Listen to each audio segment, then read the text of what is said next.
As recentes manifestações pelo país mostraram muitas críticas aos valores gastos com a construção e a reforma dos estádios para a realização da Copa do Mundo no Brasil. A menos de um ano do início da competição, o Jornal da Record revela as polêmicas que envolvem estas construções bilionárias. A primeira reportagem da série O Preço da Copa mostra as obras no estádio que simboliza o futebol brasileiro, o Maracanã.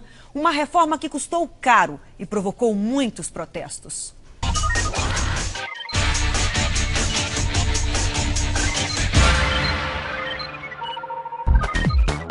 Não parece, mas se passaram quase 6 anos desde o tão esperado anúncio. Realizar uma Copa do Mundo para argentino nenhum colocar defeito. Desde aquela época, só se ouvia uma promessa. No que depender da minha posição, da minha opinião, não sai um centavo do orçamento público federal para construir ou reformar estádios. Bom, a Copa das Confederações começou e aquela vitória da CBF não é a mesma comemorada pelos brasileiros. Estádios foram construídos e reformados. 6 estão prontos. Os outros 6 precisam ser entregues até janeiro do ano que vem, mas a custos altíssimos. Somados, eles vão custar quase 7 bilhões e meio de reais. Todos têm financiamento público do BNDES e contam com incentivos fiscais municipais e estaduais. Ou seja, o poder público banca parte do estádio, que depois será administrado por clubes ou empresas. O modelo adotado pelo governo federal provocou reações. Protestos se espalharam pelas cidades sedes da Copa das Confederações. Primeiro, em Brasília. Depois, no Rio de Janeiro.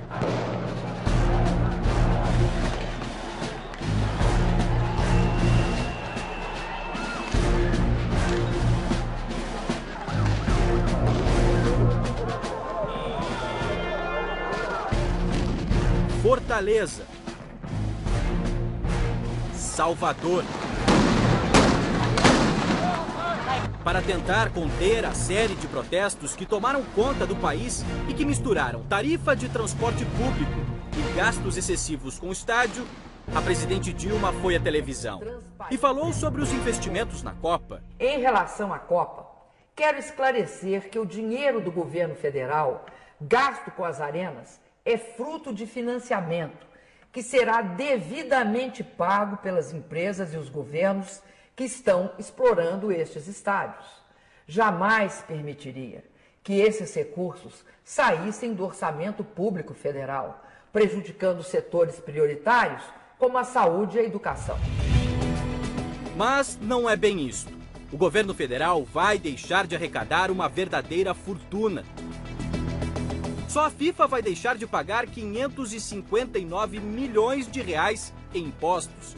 As construtoras das arenas ganharam um incentivo fiscal de 329 milhões. E para as outras obras ligadas ao projeto da Copa, são 189 milhões de reais de impostos que não serão pagos. O que está se vendo com essa expoliação dos direitos do povo ao lazer e à cultura é a reação que está tendo a população. Então, que tomemos as ruas e que façamos ouvir a voz do povo, porque os políticos não estão dando ouvido e não estão representando a população como nós esperávamos. Hoje, o ministro do Esporte, Aldo Rebelo, defendeu o uso do BNDES para financiar a construção dos estádios. Que é dinheiro público e do governo federal, mas esse dinheiro também é concedido às empresas do setor elétrico, às empresas de telefonia, a empresas multinacionais, ou seja, o governo cria programas de financiamento via o BNDES. Um dos motivos de tanta confusão é o Maracanã, remodelado, ainda majestoso, tão grande quanto os números que envolvem a polêmica reforma do Templo do Futebol Brasileiro. Uma goleada de despesa extra para os cofres públicos. Não tem dinheiro para o nosso hospital, mas tem dinheiro para fazer uma mega obra. Que país é esse? É só festa. Gastaram muito dinheiro para montar um estádio desse Estouraram o orçamento, acho que não compensa não. Na cerimônia de posse do comitê organizador local, que aconteceu 2 anos atrás, Ronaldo defendeu os gastos em estádios. Está sendo gasto também muito dinheiro em saúde, em segurança, mas a gente vai receber a Copa do Mundo. Sem estádio não faz Copa do Mundo, amigo. Não faz Copa do Mundo com hospital. Nesses dias de protesto, o vídeo causou polêmica e revolta na população. Veja a reação deste aposentado que esperava atendimento hoje de manhã no hospital público da Grande São Paulo. Olha, Ronaldo, todo o dinheiro que você ganhou foi pelos torcedores que te levaram lá no campo. Fizeram de você um fenômeno, o que você não é. Você é um egoísta. Construído para a Copa de 50, o Maracanã foi palco de grandes decisões.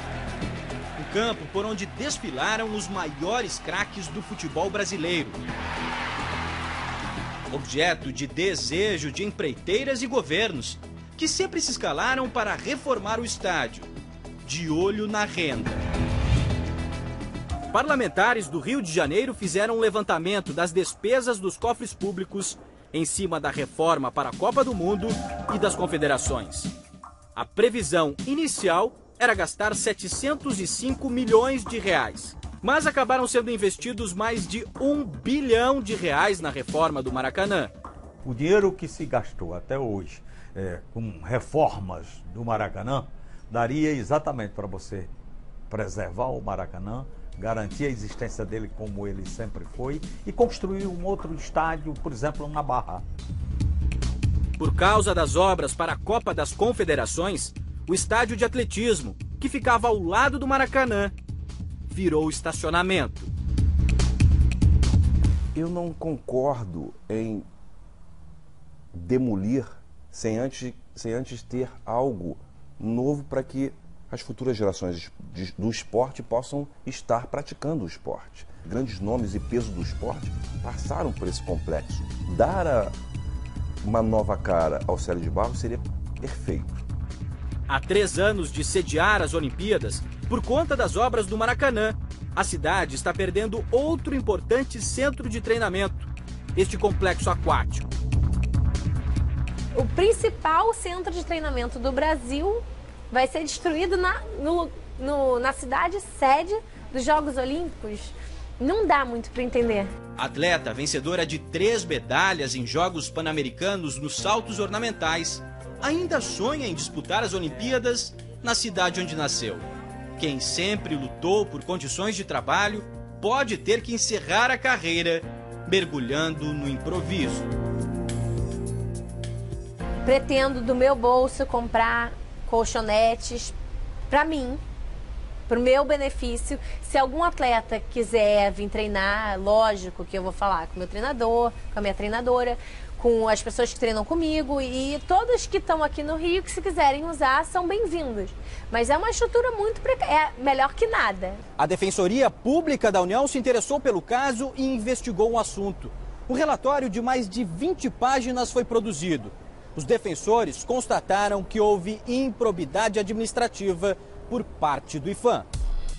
Já em 97, o Instituto do Patrimônio Histórico e Artístico Nacional recomendava o tombamento do Maracanã, destacando que o complexo não deveria ser desmembrado ou descaracterizado. Entre as providências da Defensoria está uma ação civil pública para preservar as instalações no entorno do Maracanã.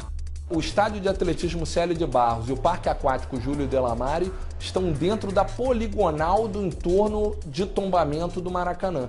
Ou seja, são considerados parte do complexo desportivo do Maracanã, integrando o projeto arquitetônico originário de 1947 e que, por conta disso, não poderiam ser demolidos em hipótese alguma. Por causa de toda essa situação, alguns atletas tiveram que buscar outros lugares para poder treinar. É o caso do César Castro, dos saltos ornamentais, que foi treinar nos Estados Unidos. Por isso a gente vai conversar com ele aqui pela internet.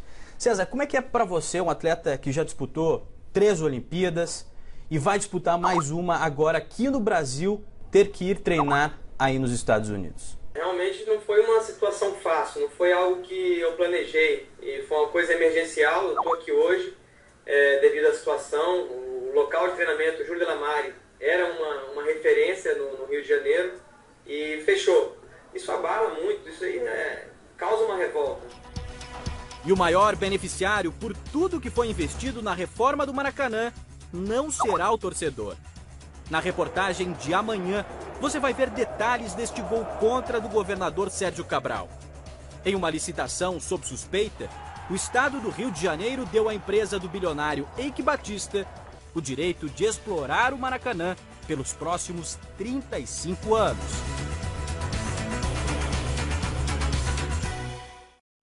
E no portal R7 você pode rever essa reportagem especial. Acesse r7.com.